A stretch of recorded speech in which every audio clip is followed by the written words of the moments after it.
You're listening to my cousin DLils on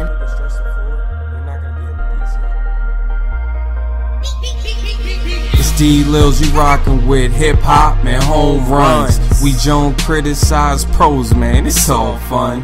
Urban media, yeah, we talking sports, debating issues, spitting game on and off the court. It's hip hop and home runs.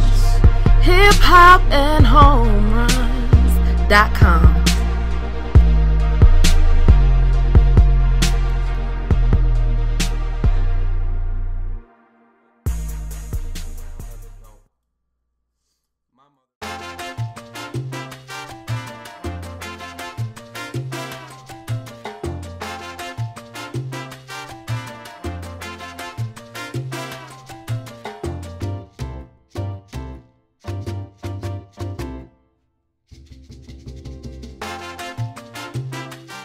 Part 2 of our South Beach podcast. We're talking about the Miami Heat. The Miami Heat have a lot of things to do if they want to become contenders again, with LeBron James and without not in their sights as far as being able to sign him in free agency next year. If you want to take a look at their roster, you know, they're going to have their two staple guys going into the future with D Wade and Chris Bosh. Chris Bosh just recently signing another long-term extension. You know, their team is going to change a lot, where it was in the past more star-oriented with D Wade and LeBron being able to carry the team. Chris Bosh is going to be their main guy offensively. The offense is going to be ran through him, similar to how it was ran through Kevin Love in Minnesota. Only he has a tad bit better pieces around Chris Bosh than Kevin Love did. Not to mention, when Chris Bosh was in Toronto, he was able to carry his team to playoffs, unlike Kevin Love was. But that's a whole other story. If we look at the roster breakdown, though, one thing that I'm seeing is that a lot of guys are pretty much bringing the same thing. You know, too many players that bring the same skill set, so to speak. If you look at the roster breakdown, you have Shabazz Napier, Norris Cole. Okay, you have two quick guards who both are able to shoot effectively from the outside, not on a consistent basis, but you know, they can knock down the three, they can knock down the open jump shot, but they're not difference makers. Okay, Norris Cole, above average defender, brings, you know, mediocre intensity to the floor defensively, but the bigger guards, the Westbrooks, the Rondos, okay, and the list goes on, the Collisons, the Drew Holidays, these taller guards are going to give Norris Cole some problems. And not to mention Shabazz is still in his rookie season, so you know, we don't really know what to make of him yet. Again, if you want to move down to the small forward, you have Sean Williams, you have Danny Granger, both are catch and shoot guys. You know, they can substitute out for each other, but again, that's not going to take the Miami Heat to the next level. They need guys who are going to be able to be more versatile, who are going to be able to bring more to the table, or are going to be athletic defensive stoppers, which they don't have at this point. In my opinion, guys that need to be released who are no longer effective. Pardon me, number one, Udonis Haslem. Udonis Haslem, 6'8" power forward, just isn't cutting it anymore. Unless you have the size of Jared Sullinger or a Big Baby or one of these guys who can really use their body effectively, you know, bringing that lukewarm intensity is just not going to do it for me anymore, Udonis. So he's somebody who should be released.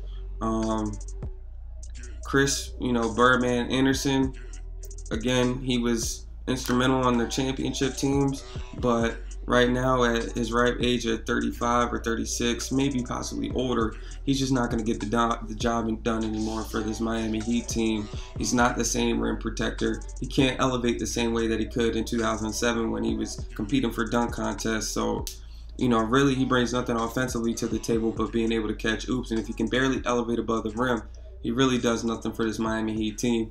Needs to be released. Let's axe him out. Third guy, I believe, who needs to be released, Mario Chalmers. Chalmers he was drafted by the Miami Heat, came into the league, won an NCAA championship over the MVP Derrick Rose. At this point, he's gained a little bit of weight. He's an overweight, slow point guard. He's not a prolific scorer. He doesn't really bring much to your team other than what Raymond Felton can bring. Okay, a guy who can bring the ball up the court, pass to the open man, You saw last year in LeBron's final 2 seasons, guys really figured out Chalmers and say, okay, if you can put pressure on this guy, you can rip him, you can take the ball from him, don't allow him to start that offense for D-Wade and LeBron and Chris Bosh to take over. Again, if you're not going to be able to put up points, I really don't see how Chalmers can be effective on this team. And lastly, Luol Deng. I don't think Luol is a bad player, but he's a system guy, and he needs to be with players that not only are all on the same page, a more defensive team, but need to be with guys that don't have egos, that aren't any star players. He would be great with this the Atlanta Hawks team right now. He'd be fantastic. He'd be fantastic on a Chicago Bulls team who still is looking for that strong wing player outside of Jimmy Butler.